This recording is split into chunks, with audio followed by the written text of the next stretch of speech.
ಮೊಹಮ್ಮದ ಗವಾನನು ತನ್ನ ಪ್ರಸಿದ್ಧವಾದ ಮದ್ರಸವನ್ನು ಈ ಸ್ಥಳದಲ್ಲಿ ಕಟ್ಟಿಸಿದನು. ಎಕ್ಸಲೆಂಟ್. ಸರಿಯಾದಂಥ ಉತ್ತರ ಬೀದರ್. ರೈಟ್ ಆನ್ಸರ್ ನೋಡಿ. ಬೀದರ್ ಸರಿಯಾಗಿರುವಂಥ ಉತ್ತರ. Yes right. ಹೌದು, ತಲೆ ಹೌದಲ್ಲ. ಹಾಗಾದರೆ ಈ ಬಹಮನಿ ಸುಲ್ತಾನರ ಮೊದಲ ರಾಜಧಾನಿ ಯಾವುದು? ಬಹಮನಿ ಸುಲ್ತಾನರ ಮೊದಲ ರಾಜಧಾನಿ ಯಾವುದು ಅಂತಂದ್ರೆ ಕಲಬುರಗಿ ನೋಡಿ. ಕಲಬುರಗಿ ಅವರ ಫಸ್ಟ್ ರಾಜಧಾನಿ. ಫಸ್ಟ್ ರಾಜಧಾನಿ ಯಾವುದಂದ್ರೆ ಕಲಬುರಗಿ. ಓಕೆ. KS 2015ರಲ್ಲಿ ಕೇಳಿದಂತ ಪ್ರಶ್ನೆ ಇದು.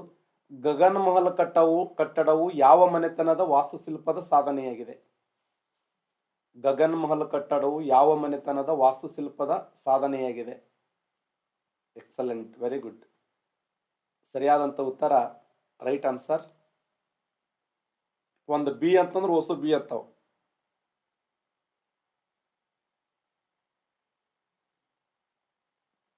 ಸರಿಯಾದಂತ ಉತ್ತರ ಆದಿಲ್ಶಾಹಿಗಳ ಅದ್ಭುತವಾದ ಸಾಧನೆ ನೋಡಿ. ಗಗನ್ ಮಹಲ್ ಕಟ್ಟಡ ಯಾರಿಗೆ ಸಂಬಂಧಪಟ್ಟಿದೆ ಅಂತಂದ್ರೆ ಬಿಜಾಪುರದ ಆದಿಲ್ಶಾಹಿಗಳಿಗೆ ಸಂಬಂಧಪಟ್ಟದ್ದು. ಮೊಹಮ್ಮದ್ ಗವಾನನು ತನ್ನ ಪ್ರಸಿದ್ಧವಾದ ಮದರಸವನ್ನು ಈ ಸ್ಥಳದಲ್ಲಿ ಕಟ್ಟಿದ ಅಂದ್ರೆ ಬೀದರ್. ಆಲ್ರೆಡಿ ರಿಪೀಟ್ ಆಗಿರುವಂತ ಪ್ರಶ್ನೆ ಇದು. ಬಹಮನಿ ಸಾಮ್ರಾಜ್ಯದ ಮೊದಲ ರಾಜಧಾನಿ ಕಲಬುರಗಿ. ಇದು ಕೂಡ ರಿಪೀಟ್ ಆದ ಪ್ರಶ್ನೆ. ಹಾಗಾದರೆ ಕಲಬುರಗಿ ಯಾವ ನದಿಯ ದಡದ ಮೇಲೆ ಇದೆ ಅಂತ ಕ್ವಶನ್ ಆಗಿದೆ. ಕಲಬುರಗಿ ಯಾವ ನದಿಯ ದಡದ ಮೇಲೆ ಇದೆ ಅಂತಂದ್ರೆ ಕಲಬುರಗಿ ಬಂದ್ಬಿಟ್ಟು ಭೀಮಾ ನದಿಯ ದಡದ ಮೇಲೆ ಇದೆ ನೋಡಿ. ಭೀಮಾ ನದಿಯ ದಡದ ಮೇಲೆ. ಬೀದರದಲ್ಲಿ ಕಂಡು ಬರುವಂತ ಪ್ರಸಿದ್ಧವಾದ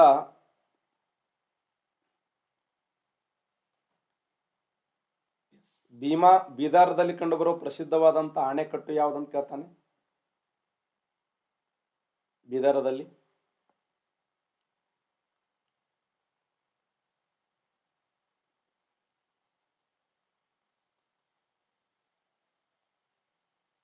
S, very good, very good. Karanja ಅಣೆಕಟ್ಟು ನೋಡಿ. ಕಾರಂಜ ಅಣೆಕಟ್ಟು ಮಾಂಜರಾ ನದಿಯ ಉಪನದಿಗೆ ಕಟ್ಟಲಾಗಿದೆ. ಮಾಂಜರಾ ಅನ್ನುವುದು ಗೋದಾವರಿ ನದಿಯ ಉಪನದಿ. ಅದು ಆ ಮಾಂಜರಾ ನದಿ ಗೋದಾವರಿ ನದಿಯ ಉಪನದಿಯಾಗಿದ್ದು ಆ ನದಿಗೆ ಅಡ್ಡಲಾಗಿ ಕಟ್ಟಿರ್ತಕ್ಕಂಥ ಅಣೆಕಟ್ಟೆ ಯಾವುದು ಅಂತಂದ್ರೆ ಅದು ಬೀದರದಲ್ಲಿ ಕಟ್ಟಿದಂಥ ಅಣೆಕಟ್ಟು ಮಾಂಜರಾ.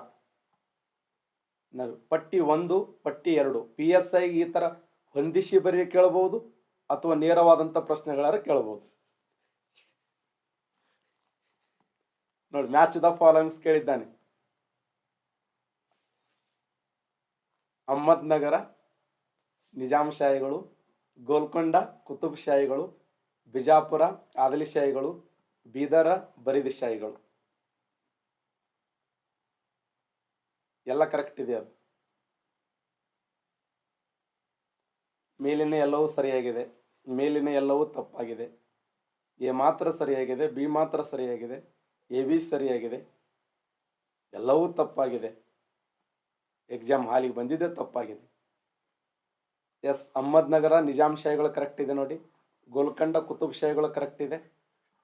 ಬಿಜಾಪುರ ಆದಿಲ್ಶಾಹಿಗಳು, ಬೀದರ ಬರೀದ್ ಶಾಹಿಗಳು. ಇನ್ನೊಂದು ಮನೆತನ ಬರ್ತದೆ. ಆ ಮನೆತನ ತಾಳಿಕೋಟಿ ರಕ್ಕಸಿಗೆ ತಂಗಡಿ ಕದನದಲ್ಲಿ ಪಾಲ್ಗೊಳ್ಳಲಿಲ್ಲ. ಯಾವ ಮನೆತನದು? ತಾಳಿಕೋಟಿ ರಕ್ಕಸಿಗೆ ತಂಗಡಿ ಕದನದಲ್ಲಿ ಪಾಲ್ಗೊಳ್ಳದೇ ಇರುವಂತ ಮನೆತನ ಯಾವುದು?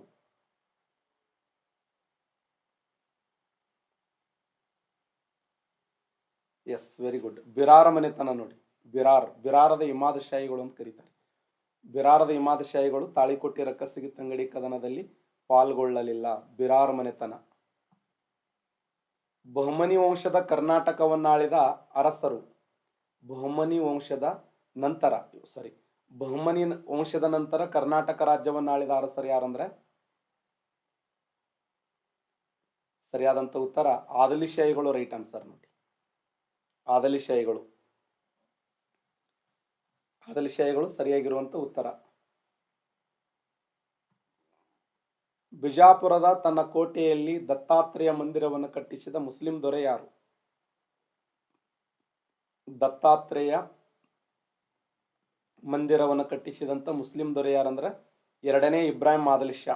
ಅದಕ್ಕೆ 2ನೇ ಇಬ್ರಾಹಿಂ ಆದಿಲ್ ಶಾನ ಏನಂತ ಕರೀತಾರೆ ಅಂದ್ರೆ ಜಗದ್ಗುರು ಬಾದಶಾ ಅಂತ ಕರೀತಾರೆ. ಯಾರನ್ನ ಜಗದ್ಗುರು ಬಾದಶಾ ಅಂತ ಕರೀತಾರೆ ಅಂದ್ರೆ 2ನೇ ಇಬ್ರಾಹಿಂ ಆದಿಲ್ ಶಾನನ್ನ ಜಗದ್ಗುರು ಬಾದಶಾ. ಆತ ನಿರ್ಮಾಣ ಮಾಡಿ ಅಥವಾ ಏನು ಬರೆದಂಥ ಪ್ರಸಿದ್ಧವಾದ ಕೃತಿ ಯಾವುದಂದ್ರೆ ಕಿತಾಬ್ ಇ ನವರಸ್ ಎಂಬ ಗ್ರಂಥವನ್ನು ಬರೀತಾನೆ. ಈತ ನನ್ನ ಏನು ಬಹದ್ದೂರ್ ಯಾರು ಎರಡನೇ ಇಬ್ರಾಹಿಂ ಆದಿಲ್ ಶಾನನ್ನು ಜಗದ್ಗುರು ಬಾದಶಾ ಅಂತ ಕರೀತಿದ್ರು. Very important. ಗುರುನಾನಕರು ಕರ್ನಾಟಕದ ಈ ಕೆಳಗಿನ ಯಾವ ಜಿಲ್ಲೆಗೆ ಭೇಟಿ ಕೊಟ್ಟರು?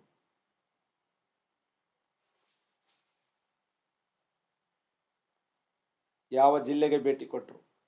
ಗುರುನಾನಕರು ಕರ್ನಾಟಕದ ಈ ಜಿಲ್ಲೆಗೆ ಭೇಟಿ ಕೊಟ್ಟರು. Bidar right answer. ಬೀದರ್ಗೆ ಭೇಟಿ ಕೊಟ್ಟರು.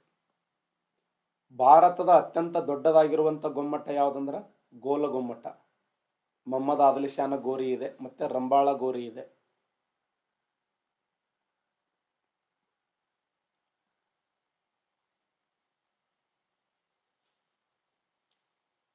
ಬಹುಮನಿ ರಾಜ್ಯ ಸ್ಥಾಪನೆಗೆ ಕಾರಣವಾದ ಅಂಶಗಳಲ್ಲಿ ಈ ಪೈಕಿ ಯಾವ್ಯಾವು ಅನುಕ್ರಮವಾಗಿ ಜೋಡಿಸಬೇಕಾಗ್ತದೆ? ಇವು ಕಲ್ಯಾಣಿ ಚಾಲುಕ್ಯ ರಾಜ್ಯ ಒಡೆದು ಹೋಳಾಯಿತು, ಇದು ಸಂಬಂಧಪಡಂಗಿಲ್ಲ. ದಕ್ಷಿಣ ಭಾರತದ ಅಧಿಕಾರದ ವಿರುದ್ಧ ಸರಣಿ ಬಂಡಾಯಗಳು, ಇದು ಪ್ರಾರಂಭದ ಅಂಶ. ಇದು ಸೇನಾ ಬೆಂಬಲ ಮತ್ತು ಪ್ರೋತ್ಸಾಹ ದೆಹಲಿಯ ಸುಲ್ತಾನ್ ನೀಡಿತು. ಇಲ್ಲಿ ABCD ಕೊಟ್ಟಿದ್ದಾನೆ.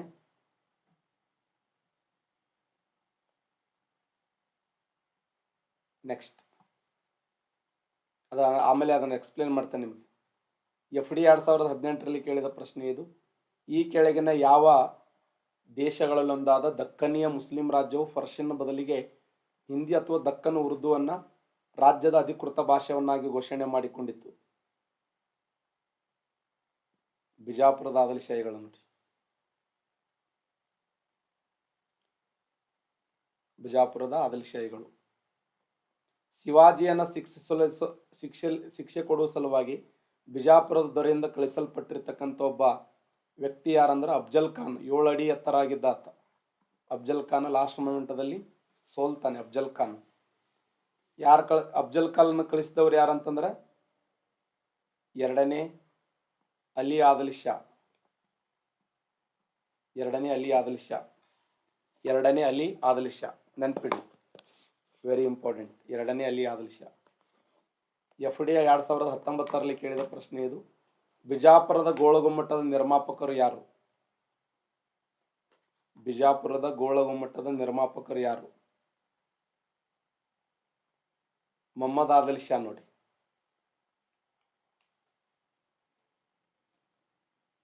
ಯಾವ ಎರಡನೇ ಅಲಿ ಆದಿಲ್ ಶಾ? Mohammad Adil Shah right answer. ಭಾಳ ಸರ್ ರಿಪೀಟ್ ಆಗಿರುವಂಥ ಪ್ರಶ್ನೆ ಇದು. ಹೊಂದಿಸಿ ಬರೆಯಿರಿ. SD 1998ರಲ್ಲಿ ಕೇಳಿದ್ದಾನೆ. ನೇರವಾಗಿ ಕೇಳಬಹುದು, ಇಲ್ಲ ಹೊಂದಿಸಿ ಬರೀರಿ ಕೇಳಬಹುದು. ಇಲ್ಲಿ ಕೇಳಿದ್ದ ನೋಡಿ. ಬೀದರ್, ಕಾಸಿಂ ಬಾರಿದ್, ಹಂಪಿ ವಿರೂಪಾಕ್ಷ ದೇವಾಲಯ, ಶ್ರೀರಂಗಪಟ್ಟಣ ದರಿಯಾ ದೌಲತ್ ಬಾಗ, ಬಿಜಾಪುರ್ ನವರ. ಎಲ್ಲ ರೈಟ್ ಅದಾವ ನೋಡಿ, ಎಲ್ಲ ರೈಟ್ ಅದಾವ, ಎಲ್ಲವೂ ಸರಿಯಾಗಿವೆ.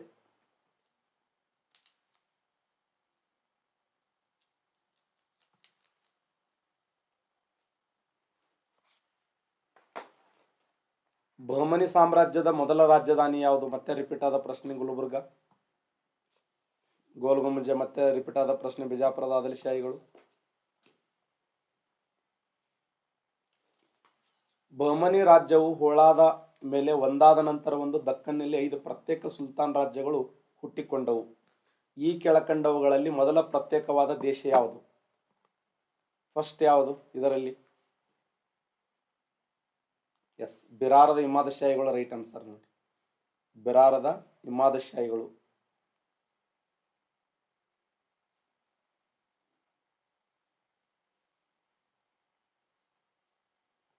ಬಿರಾರದ ಇಮಾದಶಾಹಿಗಳು.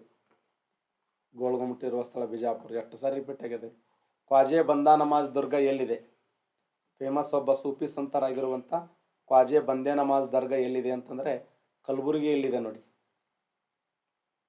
ಕಲಬುರಗಿಯಲ್ಲಿ ಖ್ವಾಜಾ ಬಂದೇ ನಮಾಜ್ ದರ್ಗಾ ನೋಡ್ತೀವಿ ನಾವು. ನವರಸಪುರ ಉತ್ಸವ ನಡೆಯುವ ಜಿಲ್ಲೆ ಯಾವುದು? ಯಾವ ಜಿಲ್ಲೆಯಲ್ಲಿ ನವರಸಪುರ ಉತ್ಸವ ನಡೆಯುತ್ತದೆ? Famous question. ಬಿಜಾಪುರ ನೋಡಿ. ಗಜಲ್ ಗಾಯನ ಬಹಳ ಫೇಮಸ್ ಆಗಿರುವಂಥ ಹಾಡುಗಳನ್ನು ನೋಡ್ತೀವಿ. ನವರಸಪುರ ಉತ್ಸವ ಎಲ್ಲಿ ನಡೆಯುತ್ತದೆ ಅಂದರೆ ಬಿಜಾಪುರದಲ್ಲಿ ನಡೀತದೆ. ಕಿತಾಬ್ ಎ ನವರಸ್ ಎಂಬ ಕೃತಿ ಸಂಗೀತದ ಕರ್ತರು ಯಾರು? ಕಿತಾಬ್ ಎ ನವರಸ್, ಈ ಕೃತಿಯನ್ನು ಬರೆದವರು ಯಾರು? ಕಿತಾಬ್ ಎ ನವರಸ್ ಎಂಬ ಗ್ರಂಥವನ್ನ ಬರೆದಂತ ವ್ಯಕ್ತಿ ಯಾರು? ನೆನ್ಪಿಡಿ.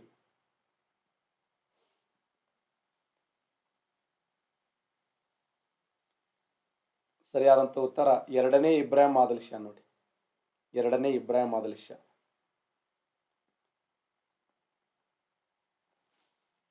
ಎರಡನೇ ಇಬ್ರಾಹಿಂ ಆಸ. ರಿಯಾಜ್ ಉಲ್ ಇನ್ಸಾ ಮತ್ತು ಮಂಜಿರ್ ಉಲ್ ಇನ್ಸಾ ಎಂಬ ಗ್ರಂಥಗಳನ್ನು ಬರೆದವರು ಯಾರು? ರಿಯಾಜ್ ಉಲ್ ಇನ್ಸಾ ಮತ್ತು ಮಂಜಿರ್ ಉಲ್ ಇನ್ಸಾ. ರಿಯಾಜ್ ಉಲ್ ಇನ್ಸಾ ಮತ್ತು ಮಂಜಿರ್ ಉಲ್ ಇನ್ಸಾ ಎಂಬ ಗ್ರಂಥಗಳನ್ನು ಬರೆದವರು ಯಾರು? ಡಿ ಯಾಕ? ಸರಿಯಾದಂತ ಉತ್ತರ ಮೊಹಮ್ಮದ್ ಗವಾನ್. ನೋಡಿ, ಮೊಹಮ್ಮದ್ ಗವಾನ್.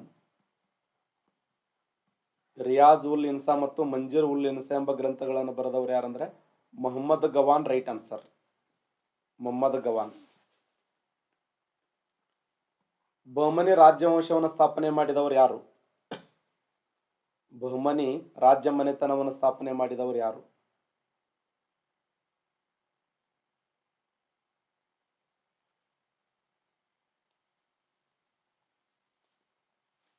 ಅಲ್ಲಾವುದ್ದೀನ್ ಬಹಮನಿ ಶಾ. ಅಲ್ಲಾವುದ್ದೀನ್ ಗಂಗು ಹಸನ್ ಬಹಮನಿ ಶಾ. Right answer. ಅಲ್ಲಾವುದ್ದೀನ್ ಗಂಗು ಬಹಮನಿ ಶಾ ಸರಿಯಾದಂತ ಉತ್ತರ. ಬೀದರದಲ್ಲಿ ಪ್ರಸಿದ್ಧವಾದ ಮದರಸ ನಿರ್ಮಾಣ ಮಾಡಿದವರು ಮೊಹಮ್ಮದ್ ಗವಾನ್. ಮೊಹಮ್ಮದ್ ಗವಾನ್.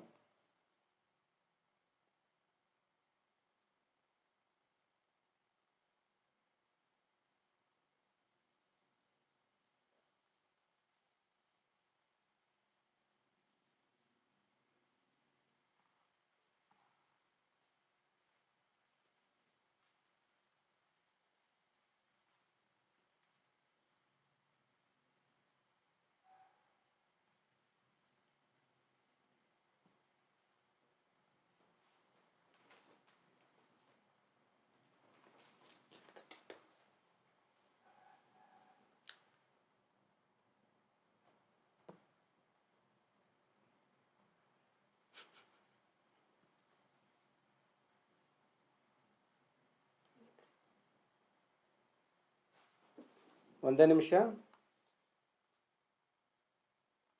ಕ್ವಶನ್ ಕೇಳುತ್ತೇನೆ, ಕೇಳುತ್ತಲೇ ಇರುತ್ತೇನೆ. ನೀವು ಆನ್ಸರ್ ಹೇಳುತ್ತಲೇ ಇರಬೇಕು.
ಯಾರು ವಾಟ್ ಡೂ ಅನ್ನೋರು ಗಂಗರ್ ಮ್ಯಾಗ ಆನ್ಸರ್ ಹೇಳ್ರಿ. ಇಲ್ಲಿ ವಾಟ್ ಡೂ ಇಲ್ಲ ಏನಿಲ್ಲ.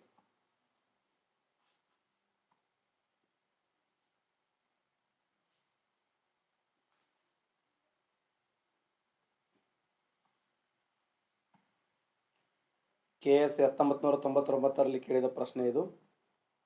ಗಂಗರ ಮೊದಲ ರಾಜಧಾನಿ ಯಾವುದು?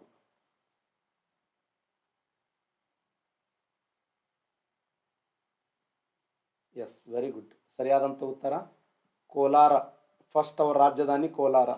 ಯಾಕಂದ್ರೆ ಕರ್ನಾಟಕ ರಾಜ್ಯವನ್ನ ಪ್ರಾಚೀನ ಕಾಲದಲ್ಲಿ ಸುದೀರ್ಘವಾಗಿ ಆಳ್ವಿಕೆ ಮಾಡಿದಂಥ ಒಂದು ಹೆಮ್ಮೆಯ ಮನೆತನ ಅಂತಂದ್ರೆ ಅದು ತಲಕಾಡಿನ ಗಂಗರು ಅಂತ ಗುರುತಿಸ್ತೀವಿ. ಕಾಲ ಕಾಲಕ್ಕೆ ತಕ್ಕಂತೆ ತಮ್ಮ ರಾಜಧಾನಿಗಳನ್ನು ಬದಲಾವಣೆ ಮಾಡ್ತಾ ಜಿಗದಾಡಿ ತಮ್ಮದೇ ಆಗಿರುವಂಥ ಒಂದು ಪ್ರಸಿದ್ಧವಾಗಿರುವಂಥ ಮನೆತನ ಯಾವುದಂದ್ರೆ ಅದು ಗಂಗ ಮನೆತನ. ಬಹುಶಃ ಅವ್ರು ಹೆಂಗೆ ಆಳ್ವಿಕೆ ಮಾಡ್ಯಾರ ಅಂತಂದ್ರೆ ಅದು ನೋಡ್ಬೇಕು, ಅದು ಓದಿ ಓದಿ ಬೇಸರ ಆಗ್ಬೇಕು, ಅಷ್ಟು ಆಳ್ವಿಕೆ ಮಾಡ್ಯಾರ. ಎಲ್ಲಿಂದ ಎಲ್ಲಿವರೆಗೆ ಅಂತಂದ್ರೆ 350ರಿಂದ 1004ರವರೆಗೆ 350ರಿಂದ 1004ರವರೆಗೆ ಯಾರು ಆಳ್ವಿಕೆ ಮಾಡ್ತಾರ? 664 ವರ್ಷ ಆಳ್ವಿಕೆ ಮಾಡ್ಯಾರ.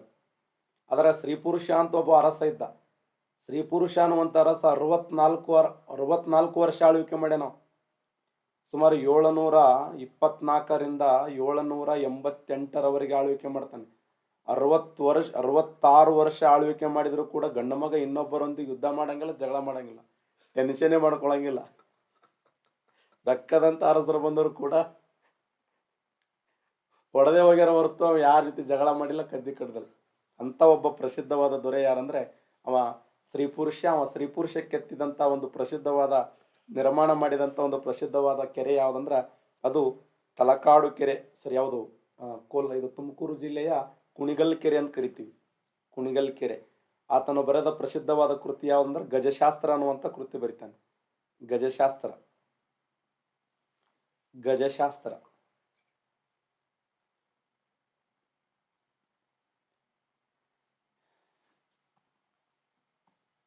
KS 2010ರಲ್ಲಿ ಕೇಳಿದಂಥ ಪ್ರಶ್ನೆ ಇದು.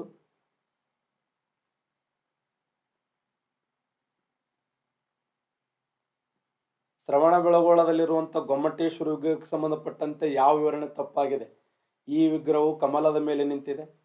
ಕ್ರಿಸ್ತ ಶಕ 982-83ರಲ್ಲಿ ಸ್ಥಾಪಿಸಲಾಗಿದೆ. ಜೀನಸೇನನ್ನು ಸ್ಥಾಪನೆ ಮಾಡಿದನು. ಈ ಏಕಶಿಲಾ ವಿಗ್ರಹಕ್ಕೆ ನಂತರ ಚಿಕ್ಕದಾದ ಅನುಕರಣಗಳು ಉಡುಪಿ ಜಿಲ್ಲೆಯ ಕಾರ್ಕಳ, ದಕ್ಷಿಣ ಕನ್ನಡ ಜಿಲ್ಲೆಯ ವೇಣೂರು, ಅದರ ಪಕ್ಕದಲ್ಲಿರುವಂಥ ಧರ್ಮಸ್ಥಳ ಮತ್ತೆ ಮೈಸೂರಿನ ಗೊಮ್ಮಟಗಿರಿ. ಸರಿಯಾದಂಥ ಉತ್ತರ ರೈಟ್ ಆನ್ಸರ್ ಯಾವುದಂದ್ರೆ ಸಿ ರಾಂಗ್ ಆಗಿದೆ ನೋಡಿ. ಸಿ ರಾಂಗ್ ಆಗಿದೆ. ಯಾಕೆ ಸಿ ರಾಂಗ್ ಆಗಿದೆ ಅಂತಂದ್ರೆ ಇದರ ಶಿಲ್ಪಿ ಯಾರಂದ್ರೆ ಅರಿಷ್ಟನೇಮಿ. ಗೊಮ್ಮಟೇಶ್ವರ ಮೂರ್ತಿಯ ಶಿಲ್ಪಿ ಯಾರಂದ್ರೆ ಅರಿಷ್ಟನೇಮಿ. ಈ ವಿಗ್ರಹವು ಯಾವುದರ ಮೇಲೆ ನಿಂತಿದೆ ಅಂದ್ರೆ ಕಮಲದ ಮೇಲೆ ನಿಂತಿದೆ. 982-83ರಲ್ಲಿ ನಿರ್ಮಾಣ ಮಾಡಲಾಯಿತು. ಈ ಏಕಶಿಲಾ ವಿಗ್ರಹದ ನಂತರ ಚಿಕ್ಕದಾದ ಅನುಕರಣಗಳು ಕಾರ್ಕಳ, ವೇಣೂರು ಮತ್ತು ಧರ್ಮಸ್ಥಳ ಬಿಟ್ಟರೆ ಗೊಮ್ಮಟಗಿರಿ, ಮೈಸೂರಿನ ಗೊಮ್ಮಟಗಿರಿ ಅಂತ ಗುರುತಿಸ್ತೀವಿ.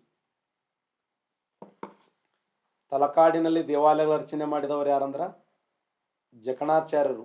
ಅದಕ್ಕೆ ನೋಡ್ರಿ, ನೀವು ತಲಕಾಡಿ ಹೋದ್ರಂದ್ರೆ ಡಂಕಣ ಜಕ್ಕಣ ನೆಚ್ಚಿನ ಬೀಡು, ಜಯ ಭಾರತ ಜನನೀಯ ತನು ಜಾತಿಯ ಜಯ ಹೇ ಕರ್ನಾಟಕ ಮಾತೆ ಓದ್ತಿರಲ್ಲ.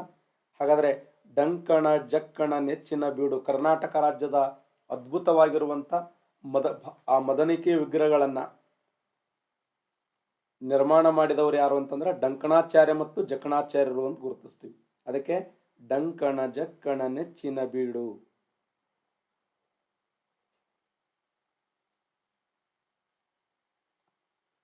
ಶ್ರವಣ ಬೆಳಗೊಳದಲ್ಲಿರುವಂಥ ಗೊಮ್ಮಟೇಶ್ವರ ಪ್ರತಿಮೆ ಸ್ಥಾಪನೆ ಮಾಡಿದವರು ಗಂಗರು. ಕರ್ನಾಟಕದ ಅತ್ಯಂತ ಎತ್ತರವಾದ ಏಕಶಿಲಾಮೂರ್ತಿ ಗೊಮ್ಮಟ ಇರುವುದು ಶ್ರವಣ ಬೆಳಗೊಳದಲ್ಲಿ. ಶ್ರವಣ ಬೆಳಗೊಳದ ವಿಗ್ರಹವನ್ನು ಕೆತ್ತಿಸಿದವರು ಚಾವುಂಡರಾಯ. ದಕ್ಷಿಣ ಕರ್ನಾಟಕ ಆಳುತ್ತಿದ್ದ ಗಂಗರ ರಾಜಧಾನಿ ಕೋಲಾರ. ಶ್ರವಣ ಬೆಳಗೊಳದಲ್ಲಿ ಮಹಾಮಸ್ತಾಭಿಷೇಕ ಪ್ರತಿ 12 ವರ್ಷಕ್ಕೊಮ್ಮೆ ನಡೆಯುತ್ತದೆ. ಕರ್ನಾಟಕದ ಯಾವ ಸ್ಥಳವು ಜೈನರ ಯಾತ್ರಾ ಸ್ಥಳವಾಗಿದೆ ಅಂದ್ರೆ ಶ್ರವಣ ಬೆಳಗೊಳ. ಕರ್ನಾಟಕದ ಈ ಕೆಳಗಿನ ಸ್ಥಳದಲ್ಲಿ ಬಾಹುಬಲಿ ಮೂರ್ತಿ ಕಾಣಲು ಸಾಧ್ಯವಿಲ್ಲ ಅಂತಂದ್ರೆ ಉಡುಪಿಯಲ್ಲಿ ನೋಡ್ಲಿಕ್ಕೆ ಸಾಧ್ಯ ಇಲ್ಲ. ಧರ್ಮಸ್ಥಳದಲ್ಲಿದೆ, ಶ್ರವಣ ಬೆಳಗೊಳದಲ್ಲಿದೆ, ಕಾರ್ಕಳದಲ್ಲಿದೆ.